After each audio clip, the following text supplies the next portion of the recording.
আজ তোমাদের পরিসংখ্যানে একটি অঙ্কের মাধ্যমে সব অঙ্ক করে দেব, মানে তোমরা 10-এ 10ই পাবা। শুধুমাত্র একটি কৌশল বা একটি অঙ্কের মাধ্যমে তুমি 10-এ 10ই পাবা পরিসংখ্যানে। আজ আমরা সেভাবেই অঙ্ক করব। দেখো, এখানে একটা ছক আঁক করছি। এই ছকে মানে পরীক্ষার মধ্যে যদি ছক থাকে, এই ছকে আগে 3টা প্রশ্ন থাকবে, ক, খ, গ। কটা হচ্ছে শর্ট প্রশ্ন। তো আমরা মূলত 1 থেকে 6টা অঙ্ক এখানে করব। এই 6টা অঙ্কের মাধ্যমে ক নাম্বার আনসার করব। বেশিরভাগ এই 6টা অঙ্কই সাধারণত পরীক্ষায় থাকে। আর এখানে 7 থেকে 9 পর্যন্ত থাকে হলো খ নম্বর প্রশ্ন। এটা খ নম্বর প্রশ্ন, এটা হচ্ছে ক নম্বর প্রশ্ন। ওকে। আর 10 থেকে 12 পর্যন্ত থাকে গ নম্বর প্রশ্ন। এই ক, খ, গ এই 3টা যদি তুমি আয়ত্তে রাখতে পারো তাহলে তুমি 10-এ 10ই পাবা পরিসংখ্যানে। আমরা পরিসংখ্যানে চিন্তা করি যে পরিসংখ্যা কি না, কোনটা আসবে না। একটা অঙ্কের মাধ্যমে, একটা কৌশলের মাধ্যমে আমি ক, খ, গ অঙ্ক করাবো। এই একটা কৌশল যদি শিখতে পারো তুমি 10-এ 10ই পাবা। তো আমরা অঙ্কে আসি, লেটস গো। এখন দেখো, এইটা একটা শখের মধ্যে বলছে ক্রমযুক্ত গৌণ সংখ্যা সারণী তৈরি করবো। এই শখের মাধ্যমে ক্রমযুক্ত গৌণ সংখ্যা সারণী তৈরি করবো। আর এটা হচ্ছে যে 11, 7, 13, 20, 14, 15, 7, 17, 10, 8 সংখ্যাগুলোর মধ্যক্ষণ নির্ণয় করবো। এরকম ভাবে আমাদের প্রশ্ন আছে মোট 12টা। তোমরা আমরা অঙ্কে আসি। প্রথম হইলো ক্রমযুক্ত গৌণ সংখ্যা সারণী তৈরি করবো। তাহলে ক্রমযুক্ত গৌণ সংখ্যা সারণী তৈরি করতে গেলে আমরা এইরকম একটা ছক করবো।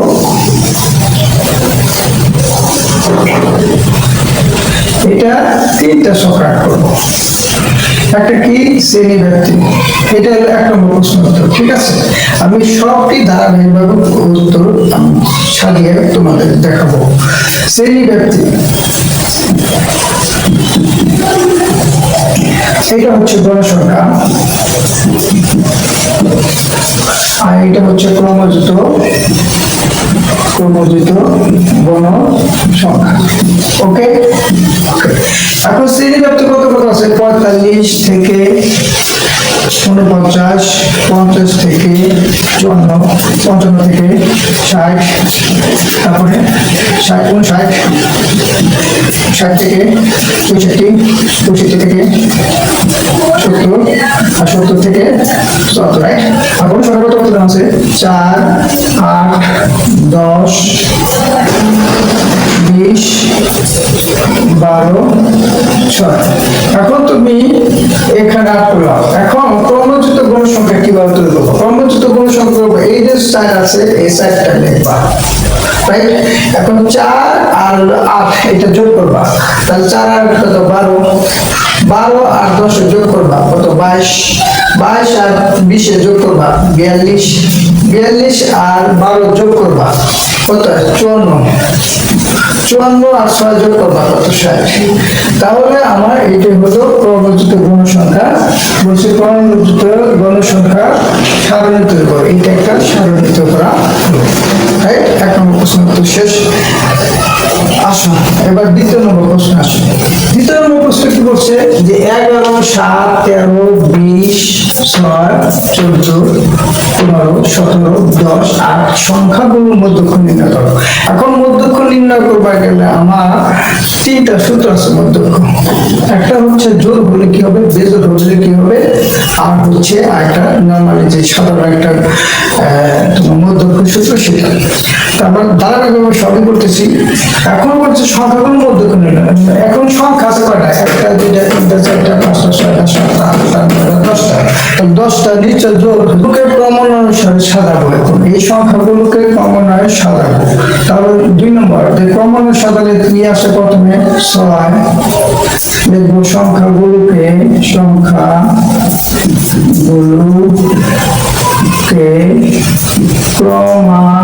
ক্রমানুসারে সাজিয়ে তাই তাহলে কি পাই 6 7 8 তারপর হচ্ছে 8 11 10 11 13 14 15 17 20 1 2 3 4 5 6 7 8 9 10 সংখ্যাগুলোকে ক্রমশ সাজায় পাইলাম।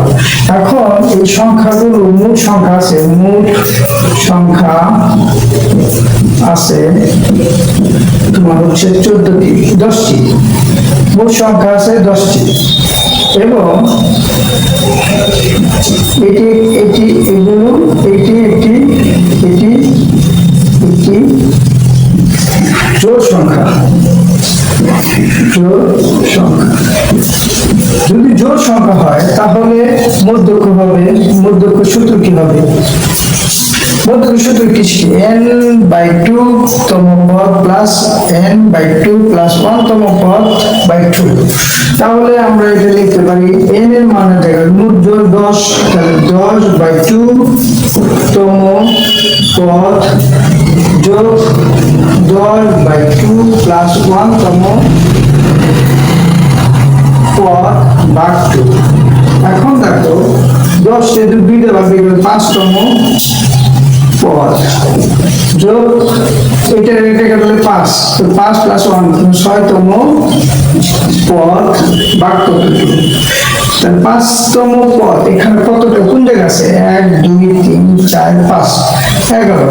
তাহলে 11 যোগ 6 তম মধ্যে 13 আছে, তাহলে যোগ 13 ভাগ 2। তাহলে 11 আর 13 যোগ করলে কত হয়?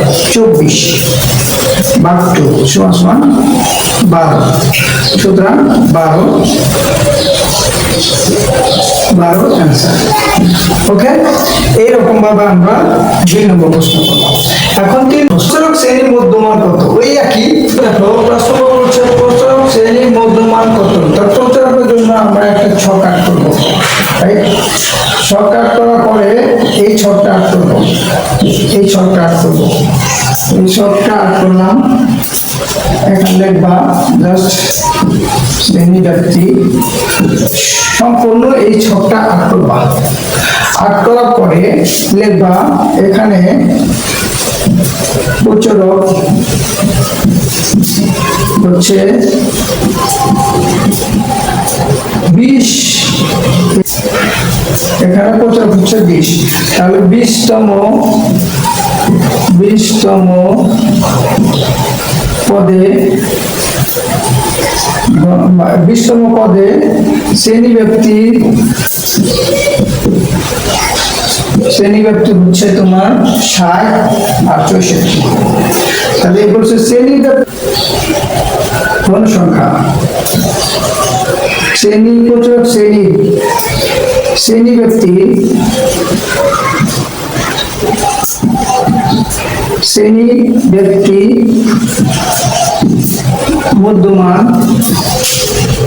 মধ্যমান হচ্ছে 60 যোগ 64 ভাগ 2, তোমার হচ্ছে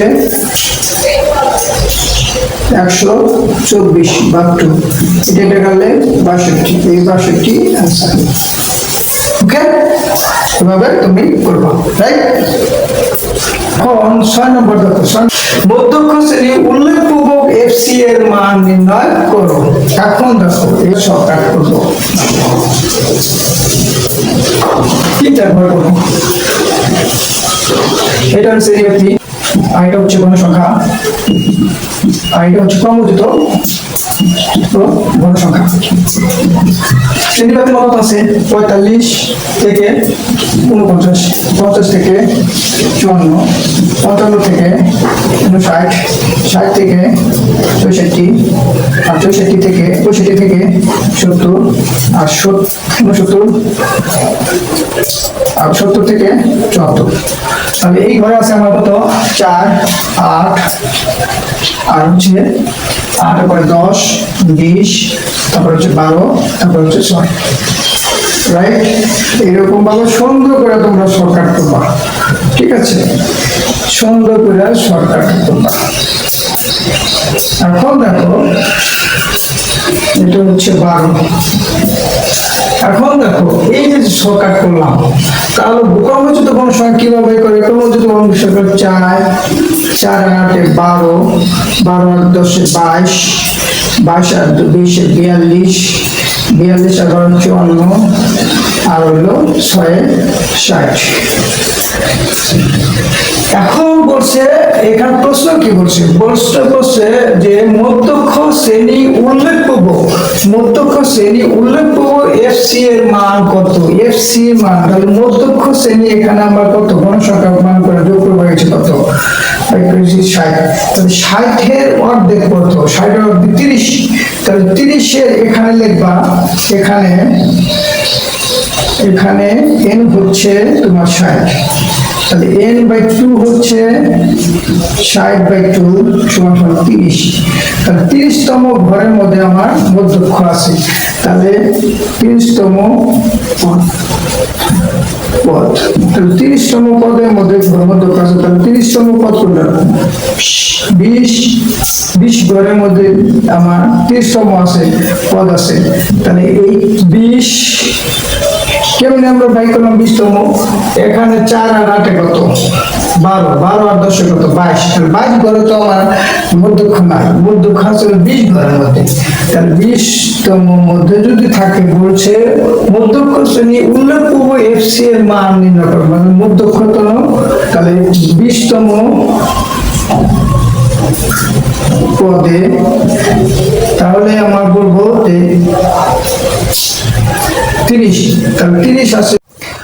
তাহলে যদি এততম হয়, তাহলে এইটা যদি এই ঘরে হয়, তাহলে এই ঘরের মধ্যে পূর্ববর্তী, বলছে পূর্ববর্তী, বলছে মধ্যক্ষ শ্রেণী উল্লেখযোগ্য এফসি এর মান করো। তাহলে এইটা যদি মধ্যক্ষ হয়, তাহলে উপরে এফসি, এফসি মানে কি? ক্রমযুক্ত গণসংখ্যা, তার আগের মানটা কত? তার আগের মানটা হচ্ছে 22। তাহলে 64, 60 এবং 64 এর উল্লেখযোগ্য